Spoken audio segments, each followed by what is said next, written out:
Katumbas ng pagguho ng tunay na prinsipyo ng judicial review ang pagwawalang bahala sa desisyon ng Korte Suprema.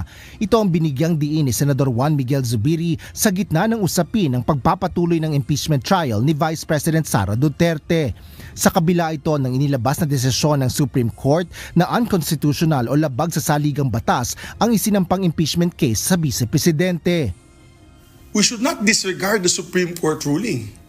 Because if we do, we may be courting a contempt order from the Supreme Court and a possible constitutional crisis. Not to mention a very dangerous precedent. If we proceed with the impeachment trial in defiance of a unanimous en banc ruling.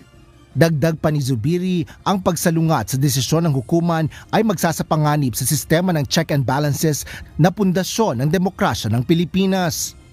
Whether we agree to the decision or not, the Supreme Court remains as the final arbiter of all constitutional issues. Let me say that again.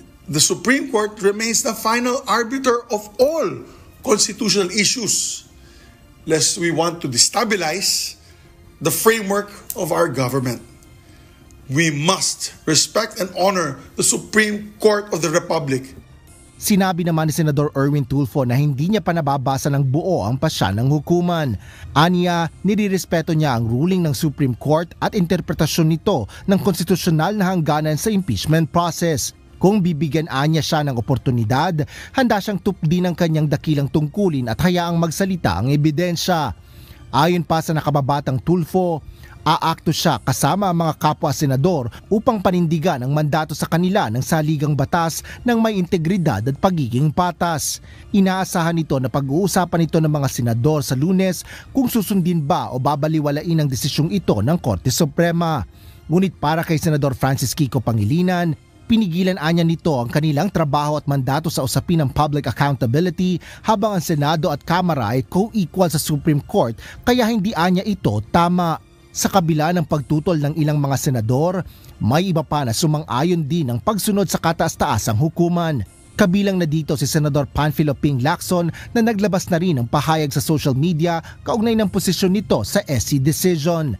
Dapat anyang respetuhin at sumunod ang Senado sa Supreme Court ruling sa kabila ng mga salungat na opinyon ng ilang legal observers. Partikular na ang interpretasyon ng Korte sa Article 11, Section 3, Paragraph 4 na ang paghahain ng verified complaint ng nasa ikatlong bahagi ng lahat ng miyembro ng House of Representatives ang itatatag na Articles of Impeachment kasunod ng agarang paglilitis ng Senado.